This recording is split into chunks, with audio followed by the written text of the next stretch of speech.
Hi and hello, welcome back. My name is Ariana, and today we are continuing our Founder to Founder series where I get to share time with amazing female founders making waves, making impact, and just open to sharing more about who they are, what they're doing, and all that's to come. So, Keianna, thank you so much for sharing time with me. Thank you for the grand tour. I'm in awe. I am having a little bit of the aftershock of seeing truly everything, because it's not, you see the beautiful boutique when you walk up, but then it's door and more and more. And I love it. So thank you so much for having me today. Thank you for being here. Yeah. Thank you for having me. Yes, of course. So I think the biggest thing, and we've kind of been talking about this since I've gotten here, is that it's an enterprise. It is so much. What was the first piece of the business? Yeah, let's just start there. What was the first piece of the business? So the first piece of the business was actually staging. Okay. I started in the business back in 2009, flipping homes with my kids' dad. Mhm. I actually have a PhD, and I was teaching, and I come from the PR world, actually. So I was working in public relations and teaching, and he was flipping homes, and I would go to his houses, and I'd be like, ew. Nobody wants their kitchen, their powder room off their kitchen. Nobody wants to smell poop while mom is making spaghetti. Right. We need to move this bathroom. Mm-hmm. So I would just rearrange his floor plans, Mm-hmm. and his houses would sell. He finally was like, listen, you probably need some kind of degree if you're going to be moving around walls.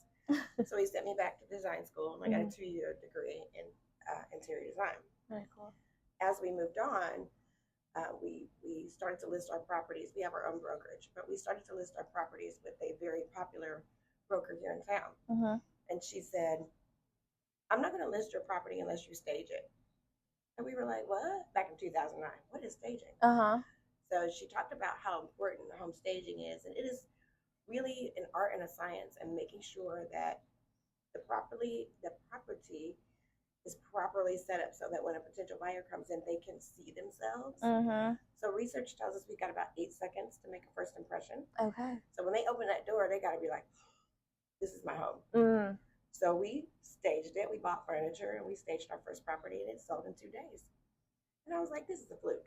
So then we did another one, and it sold in a week. And I was like, okay, wait a minute. Yeah. So my mom and I, she's the most fantastic decorator I know. Mm-hmm. She would come, and she would point, and this goes here and that goes there, and we would move everything around, and like, so, we had ourselves a staging business.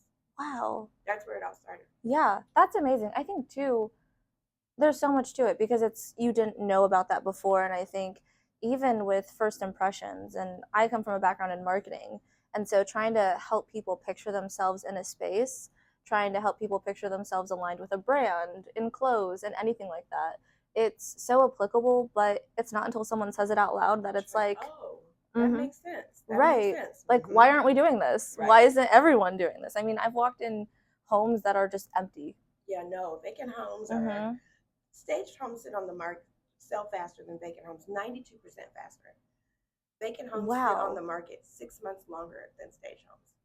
Isn't that crazy? That is insane. And it's something that you just wouldn't think about, because I feel like, being very new to the home buying real estate world, in my mind, it's like I would rather see places that are empty so then you can imagine it, but not everyone's like that. And when you're looking at a million different, not a million, but like a lot of different houses during that process, it's going to be the one that you're like, oh, I feel at home here. I feel that it's all about emotion.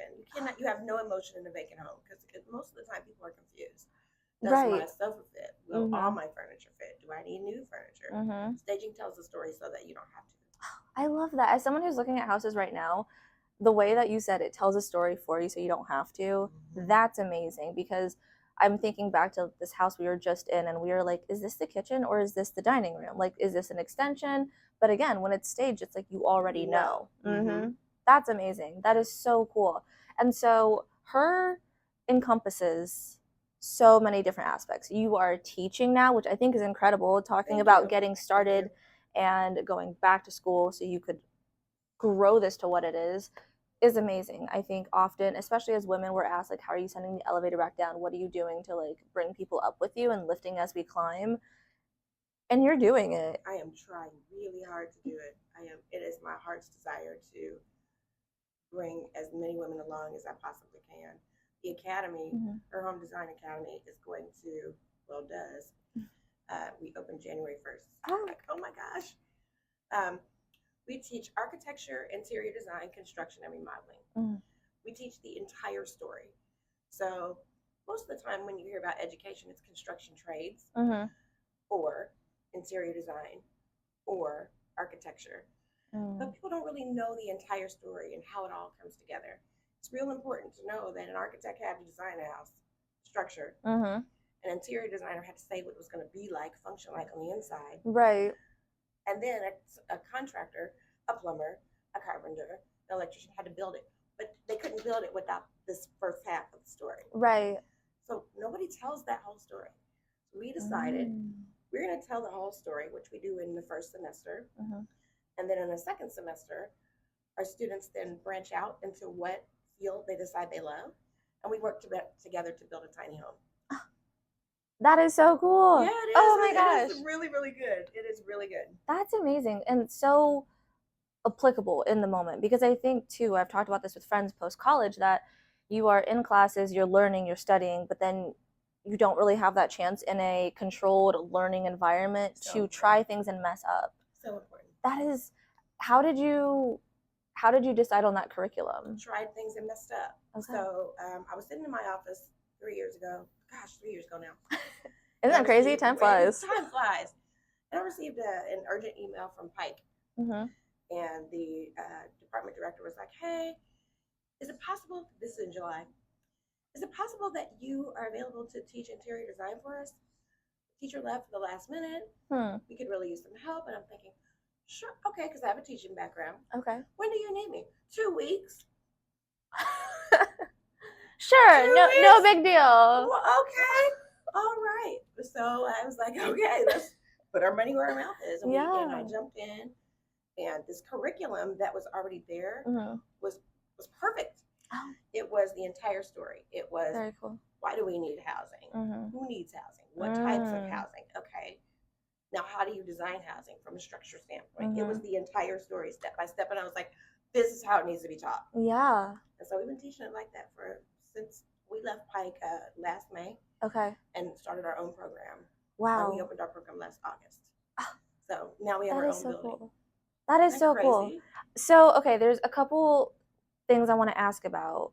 I'm trying to think of which one so I can segue easily into my next question. But starting with that big piece of who needs the homes, or like, why do we need housing, I think is so key, because again, applicable to so many industries. Starting a business, it's like, what is the end game? It's not just let's build a house and make it pretty. It's what is the functionality? Right. What do we need? Who is it serving? That is so cool, because I feel like I don't hear that enough. And I have a lot of friends who are in the home building industry, and it is growing, and all the things. Indiana is growing so much right now. It's insane. But I feel like often it is pretty templated. And lanes. People tend to stay in their own lanes, and they don't look over into anyone else's lane. They're just so very tunnel vision. Right. And I'm like, no, these other lanes are important to the story. You need to see or at least understand what's happening in this lane in order to do yours well. Exactly. And even like different stages of life.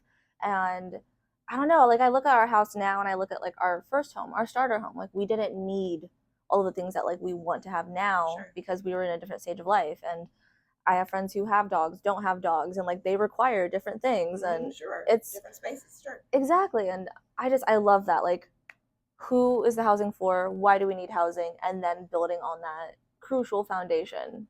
So cool. Other piece, because so right now you are serving that full vertical. It is staging, it is sourcing, it is doing the remodel and all of the things. And so now you are teaching it. I think often early in my career, I heard a lot of, well, if you're really good at something, like you are invaluable, you're irreplaceable. And it was almost like, keep your secret. Like, don't tell too many people about it. All my business. That's part of my problem. Tell everybody everything. Because, I mean, I do it the way I do it. I can tell you how I do it. You're never going to do it like I do it. Exactly. But I can tell you how I do it. See, and I love that. And I think that comes more too from like this abundance mindset and not being worried that like there's not enough work and we don't believe in competition at all. I love that. Was that something that you had innately early on? Was that something that you saw in other mentors, leaders that you had? Or how did you come to this place of wanting to be like, I am incredible at what I do, and I want to teach other people to be incredible as well and to succeed? My parents always instilled in me that I needed to be the best and I needed to work harder than everybody else because dot dot dot. Mm-hmm. And I have always worked very, very hard and I've always tried to push myself to be better and do better. I expect that of my children. Mm-hmm. But at the same time, I've always tried to get people and bring them along too. Yeah. There's no secret sauce. Mm-hmm. There's nothing new under the sun. There's only the way that you add your spice to the sauce that makes it different. Yeah. So why not share it? It always mind boggles me how people are like, oh, I can't tell you that. That's like company secrets. No, it's not. I can Google you. Yeah. Just give it to you. You know? Yeah, there's no secret Chick-fil-A No. recipe that you can't find anymore. No, it's not. That is, I love that so much. And I think too, especially, I'm a millennial, and so I feel like hearing that mindset from people who are above me and being so successful, but like bringing people with them to their own table, giving them the tools to build their own tables, to bring more people with them is incredible. And just thank you, because thank you. I feel like maybe a couple of decades ago that wasn't as commonplace. And I agree with you. And so I love that you are part of that wave and wanting to just instill it in other people, like your kids, and bringing them along to witness and see it and see that you can do this and still be successful and it won't take away from you in any way. So that's amazing. I believe that what you get, you get double what you give. So I give as much as I possibly can, and with nothing, no expectation. Yeah. Just to do better. You know, just for people to be able to do better. Yeah. I love that. I love that. The more you know, the more you can grow and do better. I love that so much. So with this enterprise, you started with the staging piece. How did you prioritize how to grow the business to what it is today? Okay, I'm going to be completely honest with you. Okay. It's going to sound crazy and counterintuitive to everything that you've heard. I have no business plan. Okay. I move very quickly. I make decisions like this. Sometimes that has not been great, and I have failed, got back up, dusted myself off, and kept going. But I do what I think makes sense. So the staging business turned into interior design on accident, because when we would stage homes, we would be like, you know what? I think that wall is lavender. I really think that you meant for it to be gray. But that's not the right color. Right. Or these two colors don't work well together and it's clashing, and that's why your buyer is going, something isn't right.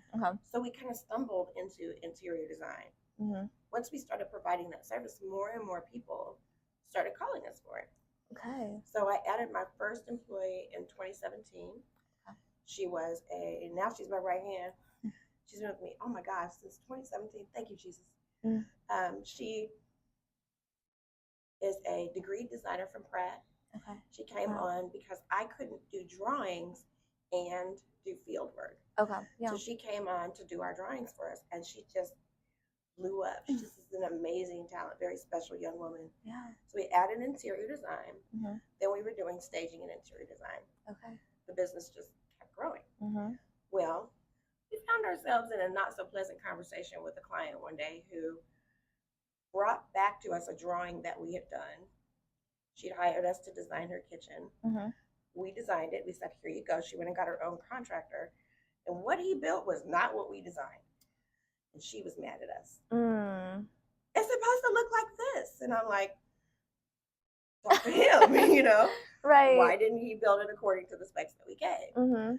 So contractors were taking a little too much license. And we weren't there to say, hey, this is not what we designed. So we took our own remodeling in-house. And we didn't know what we were doing back then. So we tripped and fell and stumbled. Working with contractors is difficult. Yeah. Especially when you don't speak their language.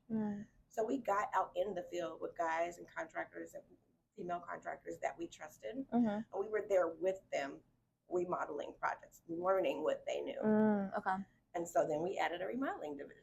Okay. So now we've got staging, interior design, and remodeling. So we were going to the store and we were buying from Lowe's in the big boxes And that was not serving us well.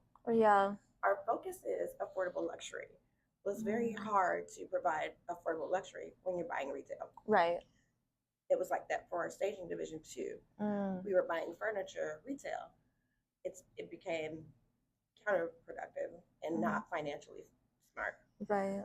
So we opened up wholesale accounts everywhere, and we became a store. And that is why we have HER Design Boutique. Yeah. So all the moves we made were a necessity because of another move we had made before. There was no big plan, no, this is what I see in the future. It was kind of like, oh, this makes sense, let's do it. And then it worked. I mean, it's worked. I have really great advisors who are like, are you sure we're going to do this? And I'm like, we're going to do it. They're like, okay. And we do it. That's what I was about to ask. Like, what does your sounding board look like? And I think too, for a lot of entrepreneurs, like having people you can trust who aren't biased maybe by how they will be rewarded later. Especially, I'm also, so my day job, I'm in the tech space, and we have a lot of incredible entrepreneurs who will have advisory boards, but maybe those advisory boards are getting a little bit of equity. So as they're advising on different things, their advice maybe is not as unbiased as it would be if they were supporting you without receiving anything. So what advice would you have to people who are in this space, who are constantly innovating like you are, to grow the business, to grow what they're doing, to have this greater service and serving that you are able to do? How can you find people that will be serving you? Very early on, let me say that now I have a very strong group of mentors who work in the industry in one way or another.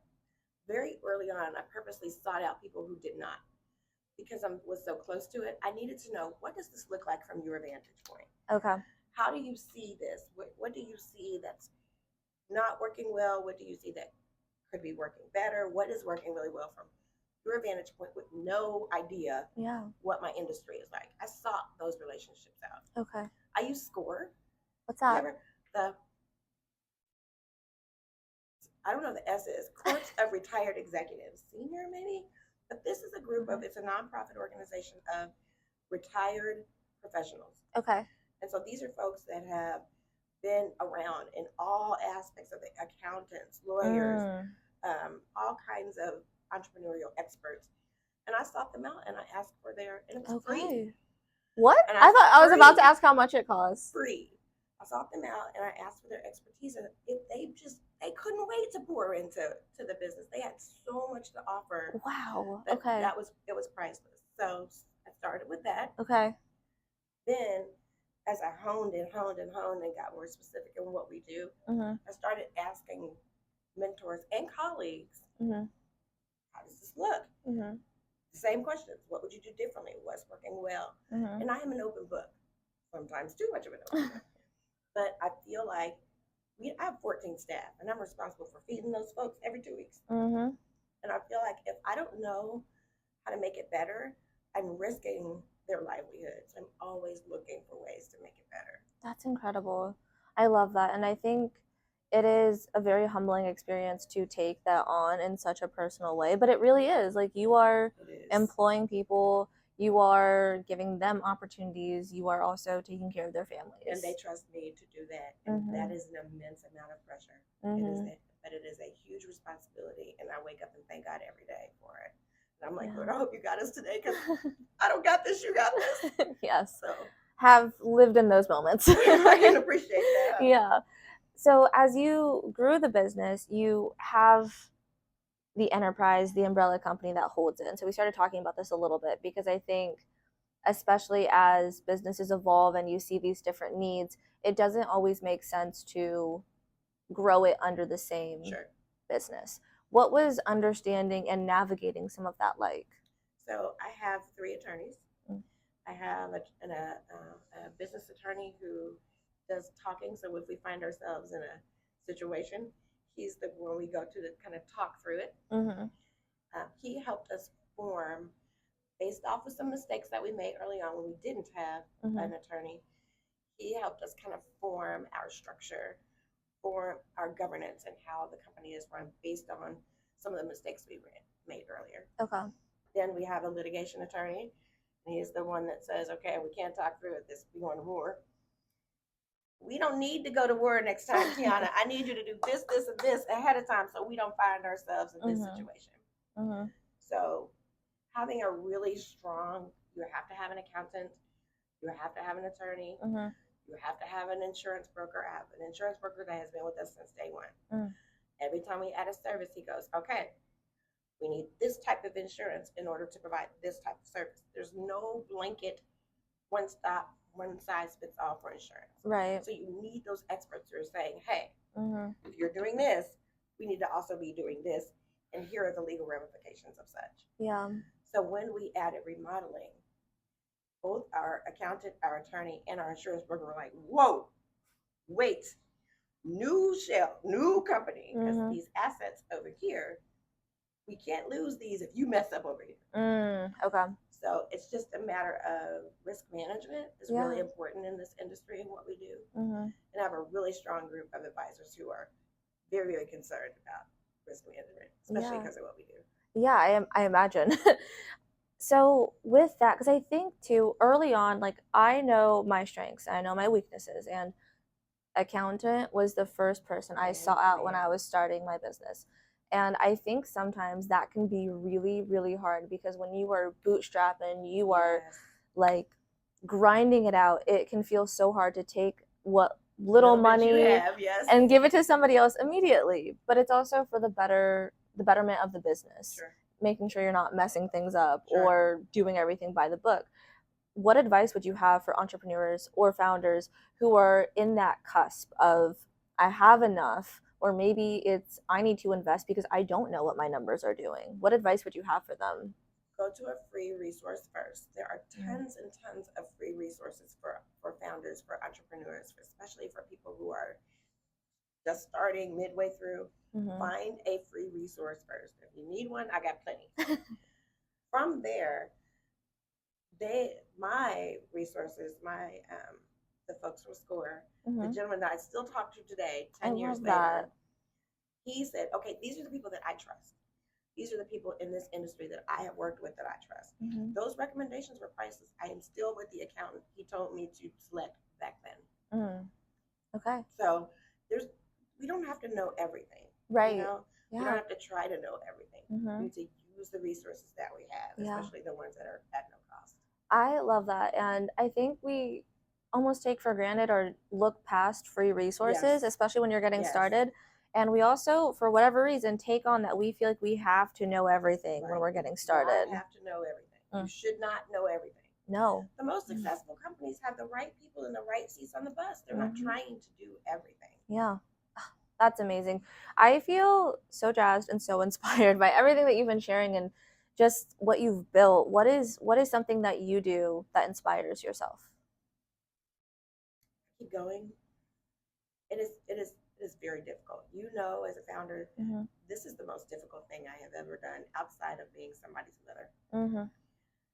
But I keep going. Yeah. When I think I can't go anymore, when I think oh my God, this is the worst thing that has ever happened, just keep going. And it's not easy, you know. Yeah. It's not easy to pick yourself up just through some failure. What do they say? My mother always says, a setback is a setup for a comeback. And boy, have I done that 1, 2, 3, and 4, and 5, and 6 times. And I appreciate everything I've learned. Each time I've stumbled, I've gotten up and I've done better. We don't continue to make the same mistakes. Right. But you got to fail forward. You can't be afraid to mess it up because that's how you learn. Yeah. I love that so much. Thank you for sharing. And for our community, those listening, those watching, what is the best way for folks to get in touch with you, learn how they can work with you, and just keep up with everything that you're building? Well, we've got several websites. We've got HER Design Build. That's our interior design, our staging, our remodeling. But if you're interested in classes, we've got the academy, and it's at herhomedesignacademy.org. Or just a phone call. My mobile number is the number to it all still. My family's like, really? You need to get a new phone number. But my number is 317-941-9545. Shoot me a text message, call. I'm an open book. And I'm interested in helping everybody do all the things. So incredible. Score is gonna start charging once you're on Right? that. They're like, I just look, know yeah. it. I'm like, Listen. no, it's not. I mean, they want to help. That's what Yeah. their whole mission is. Yeah. So amazing. Thank you so much for sharing time with Thank you me. for And having me. I am so excited to see what more you do. Thank you. Good stuff.